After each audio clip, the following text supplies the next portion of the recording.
કાઠિયાવાડી વણેલા ગાંઠિયા ઘરે બનાવવા એકદમ સરળ છે. લોટ બાંધવાની, વણવાની સરળ 2 ટ્રીક જાણી અને શીખી લઈશું તો આપણા ગાંઠિયા અસલ ફરસાણની શોપ જેવા જ ઘરે બનશે. હેલો ગાઈસ, કાઠિયાવાડી વણેલા ગાંઠિયા બધાના ઓલ ટાઈમ ફેવરિટ હોય છે. આજે આપણે તેની સરળ રેસીપી જોશું, જેને ફોલો કરવાથી ના આવડતા હોય તે પણ શીખી લેશે. તો રેસીપી સ્ટાર્ટ કરીએ.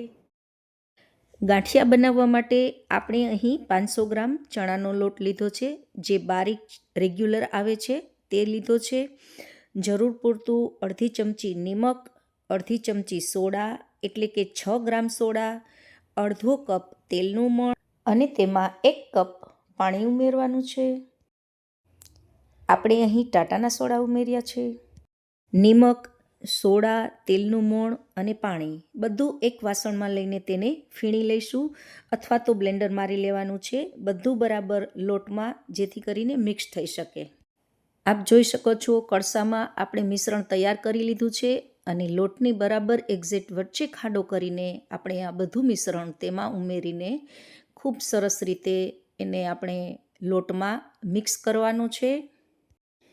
અને હા ગાઈઝ, આ પહેલાં સ્પેશિયલ નીતાબેનના ગાંઠિયા વણેલા, જેનો અમે ખાસ વિડીયો મૂકેલો અને 8 લાખ લોકોએ તે જોયેલો અને ખૂબ સારા બનાવ્યા પછીના રિવ્યૂ આપ્યા.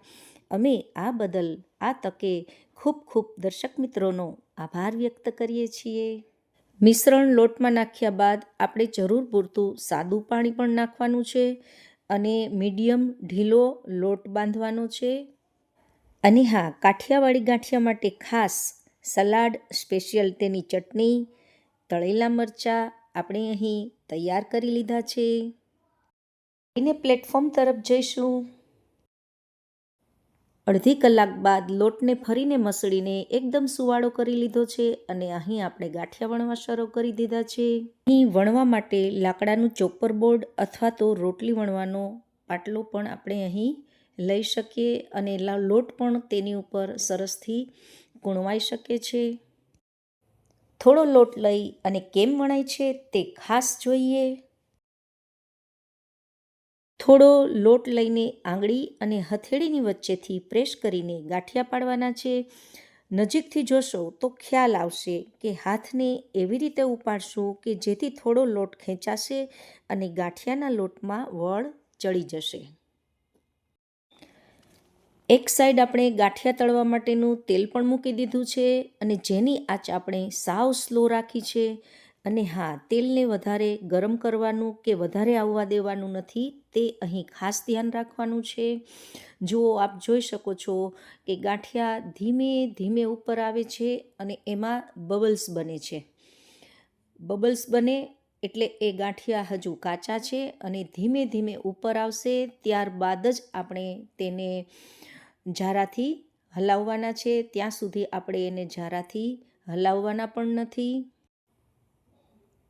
બબલ્સ ઓછા થયા બાદ ઝારાથી તેને આપણે ધીમેથી પલટાવશું અને એક ખ્યાલ રાખવાનો છે કે ગાંઠિયો તૂટી ના જાય, એ રીતે આપણે તેને પલટાવી દઈશું.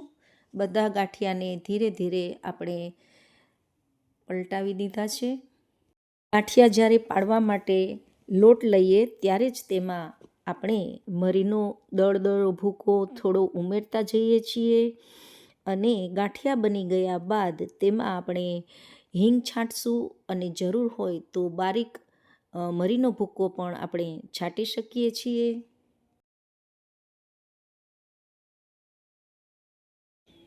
ગાંઠિયા તળાઈને પોચા રૂ જેવા હલકા બની ગયા છે અને હવે આપણે કાઢવાનો સમય થઈ ગયો છે. ખૂબ સરસ ગાંઠિયા બન્યા છે. હળવા અને ઓછા સોડાવાળા આપણે ગાંઠિયા તૈયાર કરી લીધા છે. અને હા ગાઈઝ, આ જ વણેલા ગાંઠિયાના લોટમાંથી જ આપણે પાટા ગાંઠિયા પણ બનાવી શકીએ. એ પાટા ગાંઠિયા પણ આ જ લોટમાંથી બને છે. એને વધારે મસળીને આપણે પાટલા ઉપર જો આ રીતે તૈયાર કરીને આપણે તળવા માટે આપ જોઈ શકો છો. આ જ લોટમાંથી આપણે આ ગાંઠિયા પણ બનાવ્યા છે. ફરીને એ જ લોટમાંથી આપ જોઈ શકો છો વણેલા ગાંઠિયા આપણે અહીં ચાલુ કરી દીધા છે અને તેલની આંચ પણ આપ જોઈ શકો છો કે એકદમ સ્લો છે. માત્ર આટલી કાળજી રાખવાથી આપણે ઘરે ગાંઠિયા ખૂબ જ સરસ બનાવી શકીએ છીએ. આપ જોઈ શકશો કે મરચાં તળવા માટેનું તેલ આપણે અલગથી ગરમ કરેલું છે, તેમાં આપણે મરચાં તળ્યા છે. આ તેલને આપણે એકદમ ધીમી આંચ ઉપર જ રાખવાનું છે કે જેમાં આપણે ગાંઠિયા તળીએ છીએ, એમાં આપણે મરચાં તળવાના નથી. તેને ફાસ્ટ કરીને એને તેલ બિલકુલ આવવા દેવાનું નથી. મરચાં હંમેશા આપણે અલગથી અલગ વાસણમાં જ તળવાના છે કે જેથી કરીને આ ગેસ ઉપરની આંચ બરાબર જળવાય. ને ગરમ તેલમાં આપણે થોડું બોળીને મસળીને આપ જુઓ છો કે આપણે એવી જ રીતે ફરસાણવાળાની જેમ જ તૈયાર કરી રહ્યા છીએ વણેલા ગાંઠિયા. વચ્ચે વચ્ચે બાળકો માટેની આપણે ચિપ્સને પણ ન્યાય આપી દીધો છે. ચિપ્સ પણ તળવા કાઢી લીધી છે. ગાંઠિયા બની ગયા બાદ સર્વ કર્યા પહેલાં આપણે સલાડને અંદર નિમક, ખાંડ અને લીંબુ ત્યારે જ ઉપયોગ કરશું 5 મિનિટ પહેલાં જ કે જેથી કરીને તેમાંથી પાણી છૂટે નહીં અને આપણે કમ્પ્લીટ કરીને આ સલાડ અને ગાંઠિયાને હવે સર્વ કરશું. બહુ જ સરસ ગાંઠિયા છે. ટેસ્ટ તો એટલો સરસ છે ને કે તમે બીજા ગાંઠિયા જ નહીં ખાવા, એકવાર ખાશો ને એટલા ટેસ્ટી છે.